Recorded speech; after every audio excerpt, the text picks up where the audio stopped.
사랑하는 성도 여러분, 오늘도 여러분의 모든 길 가운데 주님과 동행하시는 축복이 있기를 소망합니다. 오늘 우리가 함께 묵상하실 하나님 말씀은 잠언 25장 18절에서 28절의 말씀입니다. 자기의 이웃을 쳐서 거짓 증거하는 사람은 방망이요 칼이요 뾰족한 화살이니라.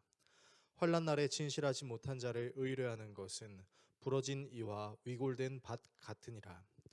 마음이 상한 자에게 노래하는 것은 추운 날에 옷을 벗음 같고 소다 위에 식초를 붐 같으니라. 내 원수가 배고파하거든 음식을 먹이고 목말라 하거든 물을 마시게 하라. 그리하는 것은 핀 숯을 그의 머리에 놓는 것과 일반이요 여호와께서 내게 갚아 주시리라. 북풍이 비를 일으킴같이 참소하는 혀는 사람의 얼굴에 분을 일으키느니라. 다투는 여인과 함께 큰 집에서 사는 것보다 움막에서 혼자 사는 것이 나으니라. 먼 땅에서 오는 좋은 기별은 목마른 사람에게 냉수와 같으니라. 의인이 악인 앞에 굴복하는 것은 우물이 흐려짐과 샘이 더러워짐과 같으니라. 꿀을 많이 먹는 것이 좋지 못하고 자기의 영예를 구하는 것이 헛되니라. 자기의 마음을 제어하지 아니하는 자는 성읍이 무너지고 성벽이 없는 것과 같으니라. 아멘. 오늘 본문은 이웃에게 해를 끼치는 유형에 대한 경계, 이웃에 대한 권면, 그리고 의인이 지킬 정의와 삶의 기본 자세에 대해 다루고 있는데요. 어떤 내용이 있는지 살펴보겠습니다. 먼저 잠언 기자는 거짓말로 이웃에게 불리한 증언을 하는 사람은 망치와 칼, 뾰족한 화살이라고 말하는데요. 여기 등장하는 단어들은 모두 전쟁에서 사람을 살상하는 데 사용되는 무기들입니다. 즉 이웃에게 거짓말을 하는 것은 이웃에게 치명적인 해를 입히는 것을 넘어서 사회 공동체의 신뢰나 정의를 무너뜨리는 일이 될 수 있는 것이지요. 그래서 잠언 기자는 어려운 일을 당할 때 진실하지 못한 사람을 신뢰하는 것은 마치 썩은 이와 부러진 다리를 의지하는 것과 같다고 말합니다. 또한 마음이 힘든 사람의 상황을 배려하지 못하고 자신의 감정대로 행동하는 행위는 추운 날씨에 옷을 벗는 것, 상처 위에 식초를 부어 더욱 쓰라리게 만드는 것이 될 수 있음을 강조합니다. 잠언 기자는 원수가 굶주림에 시달리고 있을 때 먹을 것과 마실 것을 주면 원수의 머리에 숯을 놓는 것과 같다고 하는데요.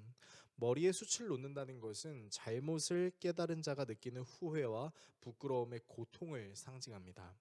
즉 원수를 향한 선행은 원수가 자신의 죄를 깨닫고 반성하게 만드는 그 근거가 될 수 있으며 하나님께서 기뻐하실 만한 행위로 기억될 수 있습니다. 북풍이 비를 일으키듯 헐뜯는 혀는 얼굴에 분노를 일으킨다는 표현은 어리석은 자의 은밀한 악행은 결국 만천하에 드러난다는 것을 의미합니다. 잠언 기자는 의인이 악인 앞에 무릎을 꿇는 것은 흐려진 샘물과 같고 오염된 우물과 같다고 하는데요. 당시 샘물과 우물은 강수량이 부족했던 이스라엘의 굉장히 중요한 재산과 같았습니다. 즉 의인이 악에 굴복하는 것은 절대로 양보할 수 없는 것을 뺏기는 것과 같음을 의미하는 것이죠. 또한 자기의 기분을 자제하지 못하는 사람은 성벽이 없는 성과 같다라는 표현으로 허술하고 빈틈이 많아 어떤 상황과 환경에도 견딜 수 없는 것을 말하는 것입니다. 오늘 본문은 바로 이런 내용들을 담고 있습니다. 오늘의 말씀을 우리의 삶에 어떻게 적용해야 할까요? 먼저 의인은 사람에게 상처를 입히거나 죽이는 일을 하지 않습니다. 자신의 말이나 행동이 상대방에게 어떻게 들리거나 보여질 수 있을지를 생각하고 늘 자기 자신을 조심하기 마련이죠. 특히 의인은 원수를 심판의 대상으로 여기지 않고 하나님의 구원이 필요한 대상으로 여깁니다. 원수가 스스로 무엇을 잘못했는지를 생각할 수 있는 말과 행동을 실천하고 그 원수의 심판을 하나님께 맡겨드립니다. 원수가 정말로 반성할 기미가 보이지 않고 끊임없이 악을 행한다면 하나님께서 마치 북풍이 비를 일으키듯 악한 자의 은밀한 만행을 천하에다 드러내실 것이기 때문이죠. 그래서 성경은 우리에게 원수 갚는 일을 스스로 하지 말고 하나님께 맡기라고 이야기합니다.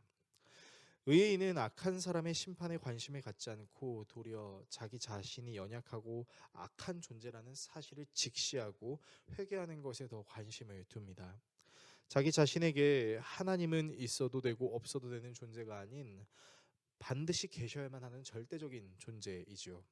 이 하나님이 자신과 함께 계심을 느낄 수 있을 때 어떤 상황과 환경도 이길 수 있게 하시는 은혜를 누릴 수 있기 때문입니다. 이렇듯 의인은 스스로를 건강하게 사랑할 수 있을 뿐만 아니라 함께하는 타인도 건강하게 사랑할 수 있습니다. 하나님은 이런 의인들을 통하여 하나님 나라를 드러내시고 이 하나님 나라는 점점 확장될 뿐 아니라 예수님의 재림 때에 완전해질 것입니다. 우리 모두가 하나님을 신뢰하는 의인으로 살아가는 오늘이 되어 나 자신을 사랑하고 함께하는 사람을 사랑함으로 하나님 나라를 드러내는 삶을 살아갈 수 있기를 예수 그리스도의 이름으로 축원합니다. 기도하겠습니다. 우리를 사랑하시는 하나님, 하나님 나라가 내게 먼저 드러나고 나와 함께하는 사람에게 드러나고 우리 모두가 존재하는 곳에 드러나기를 소망합니다. 나를 의인으로 만들어 주시고 나와 함께하는 자들을 의인으로 만들어 주셔서 의인이 가득한 하나님의 나라를 완성하게 하시는 하나님의 은혜를 오늘도 묵상하게 하여 주십시오. 예수님의 이름으로 기도합니다. 아멘.